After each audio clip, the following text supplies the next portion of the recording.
নমস্কার, আমি মিঠু। শুরু করছি নজরে রাজ্য। সুপ্রিম নির্দেশ পালনে বাধ্য রাজ্য সরকার, তাই ফের পরীক্ষায় বসতেই হবে চাকরিহারাদের। নবান্ন থেকে সাংবাদিক সম্মেলনে জানিয়ে দিলেন মুখ্যমন্ত্রী মমতা বন্দ্যোপাধ্যায়। আন্দোলনরত শিক্ষকদের উদ্দেশ্যে বললেন, এটা সরকারের নির্দেশ নয়, পরীক্ষা দেব না বললে কোনো লাভ নেই। আমরা চাই না একজনেরও চাকরি যাক। আগামী 30শে মে এসএসসির নিয়োগ বিজ্ঞপ্তি জারি হবে। সমান্তরালভাবে নজর থাকবে রিভিউ পিটিশনের দিকেও। Sunirnoy imaging centre private limited advance প্যাথোলজিতে thalassemia screening, large size biopsy setup সহ সমস্ত পরীক্ষা, echocardiography, fetal echocardiography, CT scan, CT guided FNAC, 4D USG, USG guided FNAC, endoscopy, colonoscopy, uroflowmetry, spirometry, colour doppler, digital X-ray, তাছাড়াও সমস্ত বিশেষজ্ঞ চিকিৎসকদের পরিষেবা একই ছাদের তলায় নিয়ে হাজির সুনির্ণয়। ঠিকানা 126/1 পিলখানা রোড, রানীবাগান, বহরমপুর, মুর্শিদাবাদ। বিশদে জানতে যোগাযোগ করুন 8373049252 7547900377।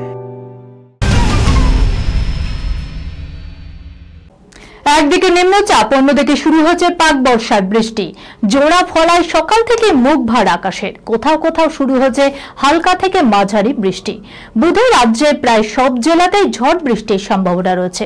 উত্তাল হতে পারে সমুদ্র, তাই মৎস্যজীবীদের সমুদ্রে যাওয়ার ক্ষেত্রে জারি হচ্ছে নিষেধাজ্ঞা। হাওয়া অফিস সূত্রে খবর, আগামী 24 ঘন্টায় এটি শক্তি বাড়িয়ে গভীর নিম্নচাপে পরিণত হবে। বৃহস্পতিবার এবং শুক্রবার বৃষ্টির পরিমাণ ক্রমশ বাড়বে। প্রথমবার রথের রশিতে টান দিতে নজিরবিহীন ভিড় দেখবে সৈকত শহর দীঘা। সেই রশিতে টান দিয়ে সূচনা করবেন মুখ্যমন্ত্রী মমতা বন্দ্যোপাধ্যায়। পাশাপাশি সোনার ঝাঁটা দিয়ে প্রভু জগন্নাথ দেবের মাসির বাড়ি যাওয়ার রাস্তা পরিষ্কার করবেন তিনি। ফলে রথযাত্রাকে ঘিরে যে বিপুল পর্যটক সমাগম হবে তা বলাই বাহুল্য। প্রথমবার জমকালোভাবে রথযাত্রার আয়োজন হতে চলেছে দীঘায়। এখনো পর্যন্ত দেব শুভশ্রী জুটির শেষ ছবি ধূমকেতু। আইনি জটিলতা কাটিয়ে প্রেক্ষাগৃহের আলো দেখবে এই সিনেমা ধূমকেতু। মাঝে দীর্ঘ সময় পেরোলেও সিনেপ্রেমীদের উন্মাদনায় বিন্দুমাত্র ভাটা পড়েনি এই সিনেমায়। অনুরাগীদের এখন কৌতূহল রুক্মিণী মৈত্রের প্রতিক্রিয়া নিয়ে। কারণ দেব শুভশ্রী এক সময় প্রেমের সম্পর্কে ছিল, সে কথা কারোর অজানা নয়। তবে পরবর্তীতে সেই সমীকরণ বদলেছে। স্বামী রাজ চক্রবর্তী এবং 2 সন্তানকে নিয়ে শুভশ্রী সুখে সংসার করছে। অন্যদিকে রিয়েল 2 পরিসরেই দেব রুক্মিণী হিট।